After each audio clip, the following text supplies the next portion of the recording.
Laging lumalabas sa FYP ko yung Patrick Dot Transition Blushes and we all know na nasa expensive side siya.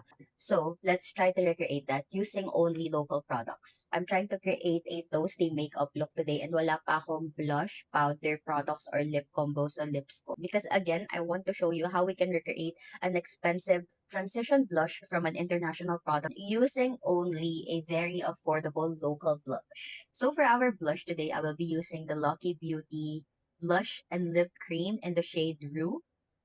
It has that toasty mauve color that I think would be perfect sa look natin today. How do we create a transition blush using only this product? Well, the answer to that is we have to be resourceful. So I applied the original blush color sa hands ko. And what we want to do is apply another one. Okay. Ito yung magsiserve as the original shade or the darker shade of the transition blush that we're creating. How we're going to create the lighter version of that blush is by using a concealer. So since this is a cream blush, we will use a cream concealer to mix it with. And for the concealer, I'm going to use the She Glam Color Correcting Concealer. Mag-apply lang tayo ng right amount of concealer in that blush. Ikaw na ang mag-gauge kung how much concealer you would put and then mix that all together. I'm not sure if I can use my hands, but for now, let's use a spatula to blend it out. Since medyo madaming blush yung nalagay ko, let's add more concealer and mix it together until we achieve yung transition na gusto natin. So, I think okay na to. Blend ko lang ng maigi pa.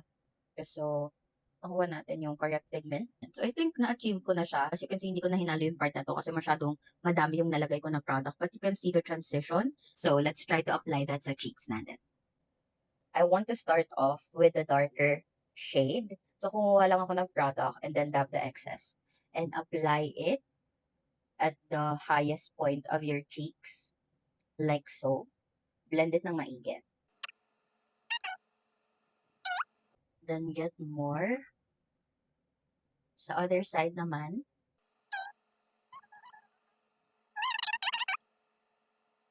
Okay, so na-apply ko na yung darker shade ng transition blush natin. Now, we will use the lighter shade na ginawa natin for the transition.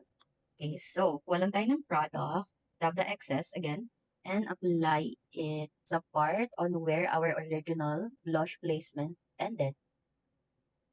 So, here, then add more. Let's add more.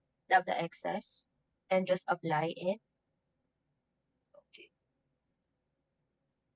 There. Alright, so I'm done applying the blush, and I hope nag-show siya sa camera, but here is where I applied the darker shade